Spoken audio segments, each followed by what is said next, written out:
Alright guys, what's happening? It's 21 Maxwell here again. We're on the road to Wrestlemania, 4 weeks away to our marquee show of the year.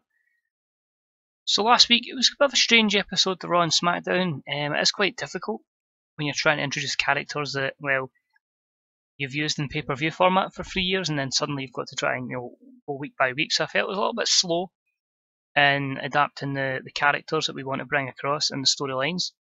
So I'm hoping as a short build, 5 weeks worth, you've got to build up full characters and get everyone invested in these WrestleMania feuds. So a lot of matches announced tonight for WrestleMania that we want to try over the course of the next 3 weeks going on from here, make these feuds feel proper personal and just get the people looking forward to WrestleMania and hopefully delivering the best show possible.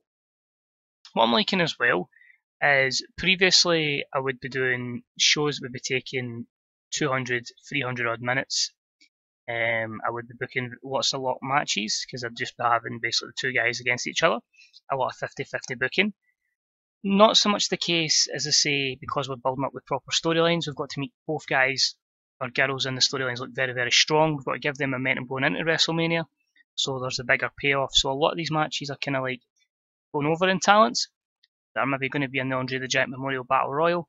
And I feel like it's producing shorter shows.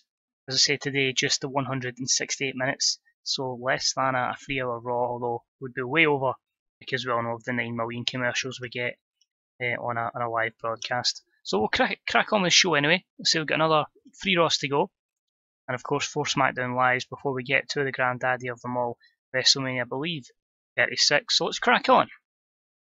Monday Night Raw. Enjoy. So sold out, 12,000 at the Monaghan Sun Arena.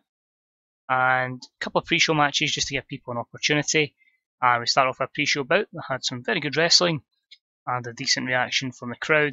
And it saw Melissa with the victory over Paige in 11:01 with the Kudo driver. Of course, one half of your Shine tag team champions getting the win here. Just again building up some more ladies in the women's division to try and make it as competitive as possible post WrestleMania, because we still do want to try and get that A rating in the women's division one day. And as I say, these kind of matches are good. A B80, Melissa improving technical skills. Yeah, no real negatives there apart from being capped for being an 11-minute match. The second pre-show match was in the tag team division. Just a couple of guys that couldn't make it on the show. It was a decent pre-show bout. It had the Phenomenals, Shibata and Atami, defeat the team of Catchpoint, of course, Tracy Williams and Drew Gulak, in 9:28 when Hideo Itami defeated Drew Gulak with the Kenta combo into a Bazooki knee kick. Okay, so B-72, a couple of good performances from the team of Catchpoint. Of course, they are younger, so they don't have the declining physical ability, which you can see here has hampered both of our Japanese superstars. Now on to the main show. So we start off, Triple H is in the ring, and basically he announces a massive announcement for tonight. In this rare appearance, he says, in just 4 weeks, we have the battle of a lifetime. The WWE Champion Daniel Bryan defends his championship against John Cena. A match we could see history being made as John Cena goes for his 17th world title reign. This could, of course, possibly make him the greatest wrestler ever, although Triple H is, he's kind of has a weird look in his face. It's like, well, I'm Triple H, man. I'm clearly the best ever in his mind. But tensions have started to flare and mount up between these two.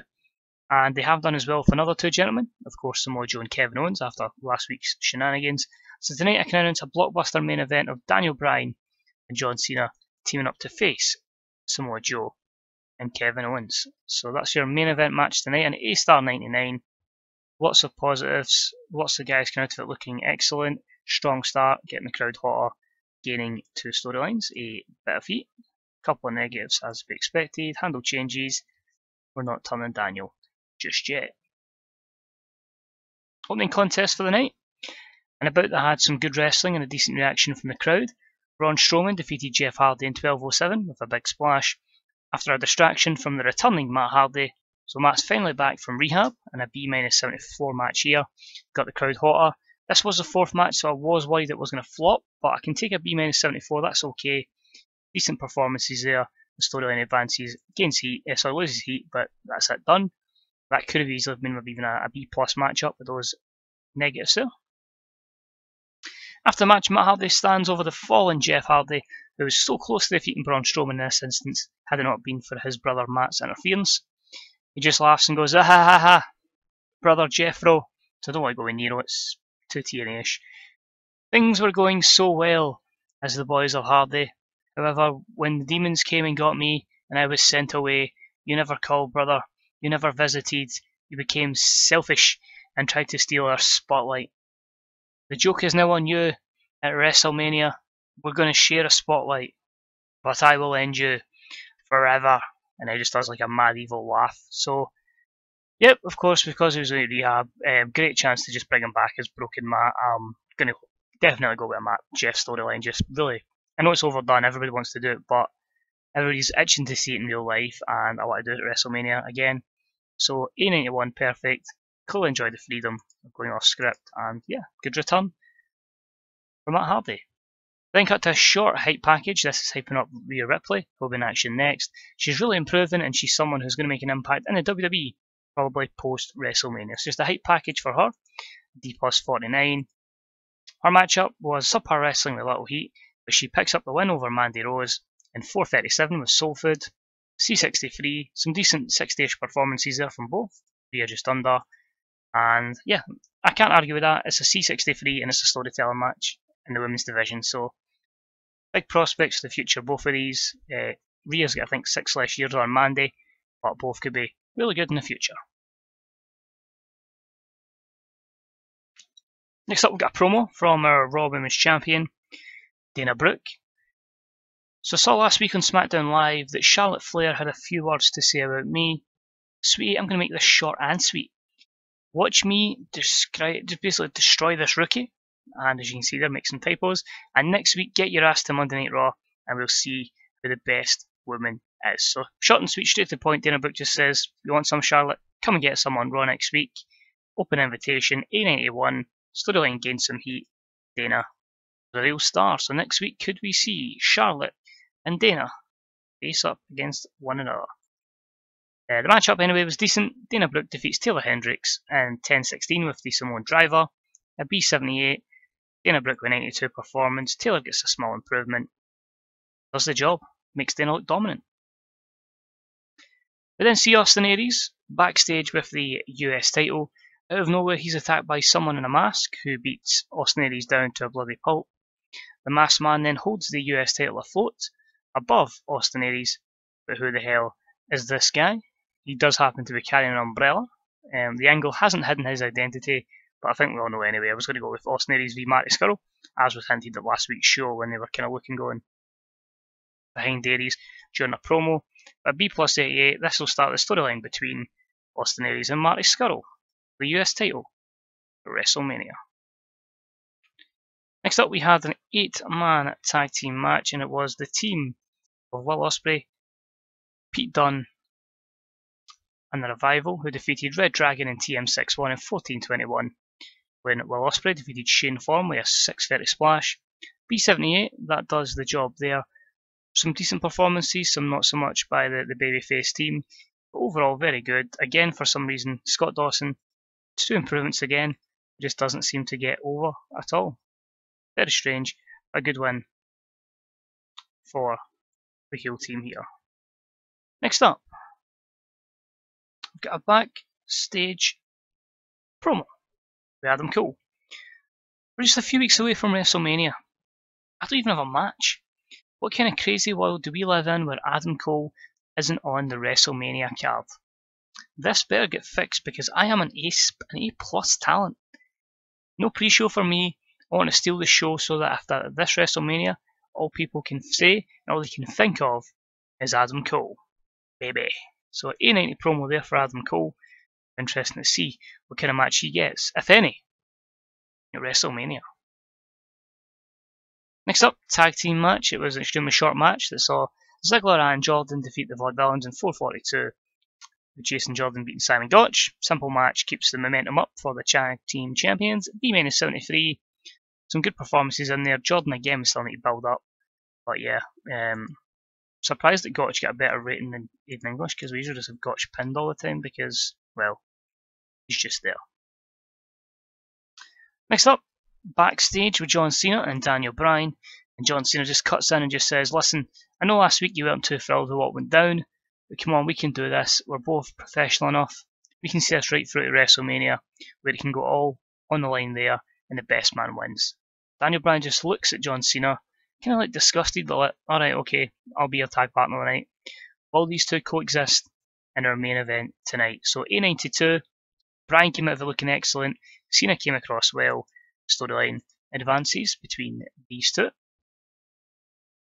Well then, in a quick match that saw Bray Wyatt defeat Kurt Hawkins in 651 with the standing senton splash. A B77, Bray with 90, Kurt with 62, Alexa Bliss doing some good work at ringside.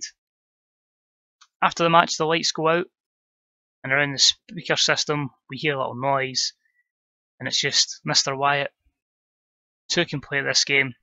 It's time to fade to black. So, a bit of mind games now from Aleister Black here after Bray Wyatt's last week, and the storyline properly begins between these two mysterious characters. Next up was a 6-man tag. It was a good matchup that saw the team of Apollo Crews, Kota Ibushi and Eddie Edwards defeat Adam Cole, Rusev and Zack Sabre Jr. in 1734 when Kota Ibushi defeated Zack Sabre Jr. by pinfall with a Phoenix Splash at B80. Disappointingly, Rusev off his game here, but a couple of kind of mixed performances. Adam Cole was pretty good, less so said for Eddie Edwards. Rusev being off his game, get a good performance. So, mixture there. Kota Ibushi looking strong as always. A couple of skill improvements. This is a storyline. Probably looking at a B+, maybe even an A. But you need to mind, this is the start of a storyline. Kings of Europe. What's next? Because Triple H then pops up in the Titantron. Adam Cole, you wanted a killer match at WrestleMania. You got it, kid. The big match for the WWE European Championship. A 6-way match where you will defend it against everyone in the ring right now. So that's Adam Cole, Kota Ibushi, Rusev, Zack Sabre Jr., Apollo Crews and Eddie Edwards. 6 men going for the championship, just like a normal big IC match or your big Money in the Bank previously. Storyline gain seats. So Triple H is doing well on these appearances tonight. That leads us to our main event. A superb matchup that saw Daniel Bryan and John Cena defeat Kevin Owens and Samoa Joe in 2012 when John Cena defeated Kevin Owens with an attitude adjustment. A92, good main event matchup there. Kevin Owens foreshadowing a face turn. 82 for Cena, 89 for Bryan, 89 for Samoa Joe, and 91 for Kevin Owens. Storyline advances, and the end of friendship gains some heat. Joe improving in technical, negatives, a couple there for John Boy. Kevin Owens has then lost the matchup after being pinned by John Cena, and Cena and Bryan then head up, to the ramp. They gone well, everything went fine. Bryan's not thrilled, but he just went cool. We've won, I'm way up here. KO's still down as Samoa Joe enters the ring. He's all over the place. He's not quite there. He's confused. He's just been pinned. He's been pinned for free. When out of nowhere, Joe just turns around and just has a face of complete anger, and then just gets to the back of KO and he sinks in the Kakuna clutch. KO's still exhausted from the match. He doesn't put up much of a fight, and Samoa Joe just puts him straight to sleep. And he just turns around and looks at Kevin Owens and says, "You're just getting in my way, Owens. Stay the hell out of my business, or you are going to get hurt." So in A92, Joe has basically flipped the lid on Kevin Owens. Both guys coming across well. Not quite going to turn KO yet because it's only 6 segments, but that babyface turn is coming soon. I'm end the show. Triple H with a backstage producer who just says, "It looks like Bryan and Cena got on far better than Joe's and Kevin Owens. 3 weeks to go at WrestleMania. The pressure's going to hit home soon. We'll see if they really can coexist." So that he's wanting to get a bit of tension between Cena and Bryan and proper make that storyline personal. I don't think we'll have a great show here because I say it was more for storyline purposes, so I think a lot of the ratings may drag this to about an 87, 88. No, actually we've done an A91 there. The 2 segments at the end I think particularly helped with Bryan and Cena in the main event and Joe beating down Kevin Owens. So we increase our pop in 5 regions. I can't argue with anything else. I say one of your next best segments is basically Dana Brooke. It just shows how strong she is. But I say we're building up a lot of guys, building up some storylines for WrestleMania. We gained pop in 5 regions, and as I forgot to mention, we did become an international company again after the SmackDown video last time. So yeah, things are completely looking up for the WWE. So let's look here. TNA extension rumour for Crazy Steve. It's alright, you can keep him if you want. Yeah, nothing really there that makes me want to sign. AJ gets a new 6-month deal until we decide what we're going to do with her. We might just end up releasing her. Sami Zayn's back from injury, that's good. Cruz and Koch, not much planned for either. Cruz might get some victories in the coming weeks. A free 9.13 TV rating is good considering we don't broadcast in the United States because we lost that deal, so that will come up when we hit probably I think the summer is when we'll get that back. Jason Jordan has been written off by John Cena, and Paige is a fan of Alexa Bliss, who despite not really doing much for us recently, is only 28 and she is of course a former women's champion. She had a good run in 2018, so maybe another run for Alexa down the line. But overall, pretty decent show. Storylines are kicking off and slowly getting there. As I say, international company now, making some good money. And already we can confirm we are going to get Daniel Bryan and John Cena for the WWE Championship. And we are getting that 6-man match for the European Championship. And of course, a potential dream match. Maybe not in real life, but in TEW between Dana Brooke and Charlotte Flair. So that's it for this episode, guys. Hope you enjoyed it. As I say, we'll continue to try and build these storylines up as much as we can. And I hope you join for the next episode, which will be SmackDown Live. So cheers for watching, guys. Any thumbs up are deeply appreciated. Predictions for the full Mania card, and who you think is going to go over in certain cases, because none of it's been decided.